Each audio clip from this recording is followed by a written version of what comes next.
अस्सलाम वालेकुम स्टूडेंट्स, उम्मीद है आप सब खैरियत से होंगे। आज हम उर्दू बे में इसमें नकरा की अक़साम का तारुफ़ पढ़ेंगे और उस तारुफ़ के दौरान जो है हम इसमें ज़ात की अक़साम के बारे में ही पढ़ेंगे और निस्फ़ जो है इसमें ज़ात की अक़साम उनका मुताला करेंगे। इसमें नकरा के बारे में आप लोग जानते हैं कि इसमें नकरा वो इस्म है जो किसी आम शख्स, आम चीज़ या आम जगह के लिए इस्तेमाल किया जाए। इसे इसमें आम भी कहा जाता है, मसलन घर, लड़का, आदमी, पहाड़, किताब वगैरह। इसमें नकरा की हम जमा भी बना सकते हैं, जबकि इसमें मारफा में हम जमा नहीं बना सकते। इसमें नकरा की दरअसल 3 अक़साम हैं, इसमें ज़ात, इसमें सिफ़त, इसमें इस्तफ़हाम। आज हम इसमें ज़ात का तारुफ़ और उसकी निस्फ़ अक़साम का जो है वो मुताला करेंगे।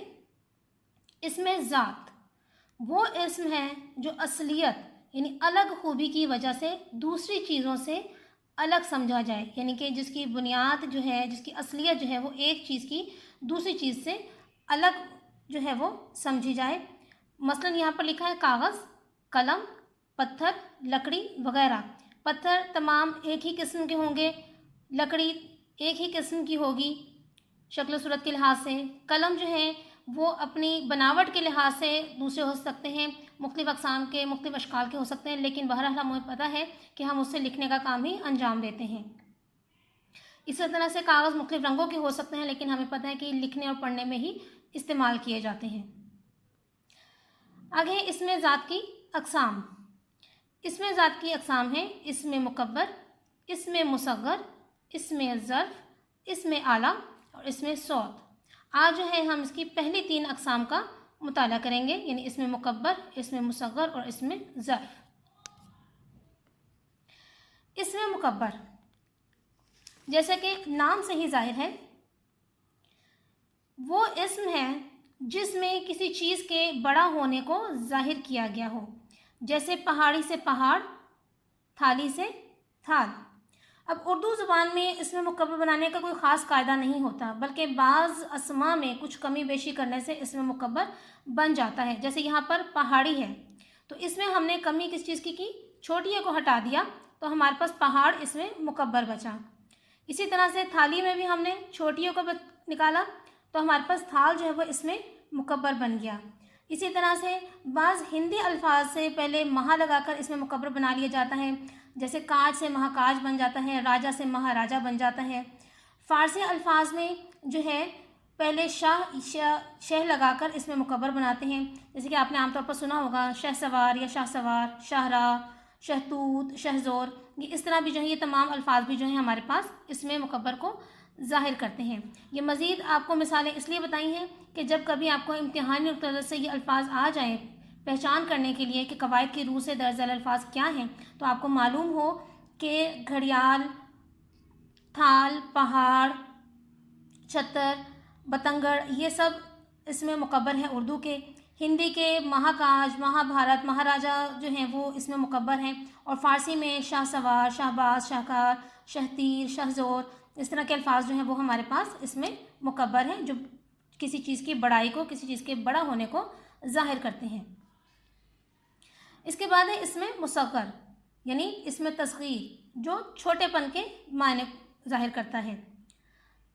वो इस्म है जिसमें किसी चीज़ के छोटा होने को ज़ाहिर किया गया हो, जैसे परचा से पर्ची, प्याला से प्याली। अब इसमें मुकब्बर के तो कोई ख़ास कायदे हमारे पास मौजूद नहीं हैं जिनसे हम इसमें मुकब्बर बनाते हैं, लेकिन इसमें तस्ग़ीर के जो हैं अहले ज़बान ने रोज़मर्रा के हवाले से हमारे पास जो है कुछ कवायद दिए हैं, जिनको मैं यहाँ आपकी आसानी के लिए बयान कर देती हूँ। यहाँ लिखे नहीं गए, लेकिन मैं आपकी आसानी के लिए बयान कर देती हूँ कि इस्म के आखिर में या मारूफ़ यानी कि ये जो छोटी है ये लगा देने से हम इसमें तस्ग़ीर बना लेते हैं। जैसे यहाँ हमने पर्चा में हे हटाकर छोटी ये लगाया तो हमारे पास पर्ची बन गया। प्याला में हे हटाकर हमने छोटी ये लगाया तो प्याली बन गया। इसी तरह से जो है हम किसी इस्म के आखिर में या ये अलिफ या लगा देते हैं, जैसे पुड़ी से पुड़िया, पंखा से पंखिया। और इसी तरह से किसी इस्म के आखिर में हम ड़ा ड़ी लगा देते हैं। ये ड़ा और ड़ी मैं इसलिए बोल रही हूँ कि हम ये अल्फाज का तलफ़्फ़ुज़ बता रहे हैं, जिसके جو ہے شمولیت سے جو ہے کوئی لفظ اس میں تصغیر بن سکتا ہے. تو پلنگ سے پلنگڑی، آنکھ سے انکھڑی، پنکھ سے پنکھڑی. ٹھیک ہے. اور اس کے بعد جو ہے ہمارے پاس ہم بعض اوقات کسی اسم کے آخر میں چ لگا دیتے ہیں، جیسے کوچا، باغیچہ وغیرہ. تو یہ ہمارے پاس اس میں تصغیر ہوتے ہیں جو چھوٹے پن کو ظاہر کرتے ہیں. جیسے باغ ہے وہ بڑا ہوتا ہے، تو باغیچہ جو گھروں میں چھوٹے چھوٹے باغ بنے ہوتے ہیں وہ باغیچہ کہلاتا ہے. اس کے بعد ہے ہمارے پاس اس میں ظرف. وہ اسم ہے جو وقت یا جگہ کے معنی ظاہر کرے، یعنی اس میں دونوں آ جاتے ہیں. پھر اس کے بعد ہم اس کو مزید 2 اقسام میں منقسم کرتے ہیں، جن میں ہے اس کی 2 اقسام، اس میں ظرف مکان اور اس میں ظرف زمان. ظرف مکان نام سے ظاہر ہے کہ جگہ یا مقام کو ظاہر کرتا ہے، جیسے مسجد، اسکول، باغ، گھر. یعنی کہ یہ ہمیں جو ہے کسی جگہ کو ہی ظاہر کرنے کے لیے استعمال ہوتا ہے. اور بعض اوقات ہم سابقے اور لاحقے کے استعمال سے بھی اس میں ظرف مقام بناتے ہیں، جیسے کہ ہم بیت اللہ کہہ دیں گے، خوابگاہ کہہ دیں گے، آتش کدہ کہہ دیں گے، تار گھر، چڑیا گھر، کتاب خانہ، ڈاک خانہ، محل سرا. یہ سب ہمارے پاس اس میں ظرف مکان کی ہی مثالیں ہیں، ان کے علاوہ بھی. اس کے بعد ہے اس میں ظرف زمان. زمانہ یا وقت کو ظاہر کرتا ہے. زمان سے ہی ہمیں اندازہ ہو رہا ہے نام کے پڑھنے سے ہی کہ یہ وقت یا زمانے کے لیے استعمال ہوگا، جیسے آج، شام، دن، دوپہر.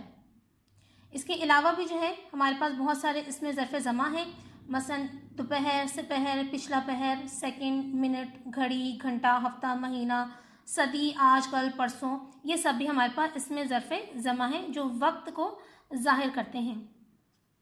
تو اسٹوڈنٹس، آج ہم نے یہ اس میں ذات کی جو ہے پہلی 3 اقسام کا جو ہے تفصیلی مطالعہ کیا تھا، ان کی مثالیں دیکھی تھیں. آپ لوگوں نے یہ تمام اقسام جو ہیں اس میں ذات کی تعریف سے لے کر اس میں ظرف مکان تک جو ہے اچھی طرح سے آپ نے یاد کرنا ہے. اگلے سبق تک کے لیے اجازت دیجیے. اللہ حافظ.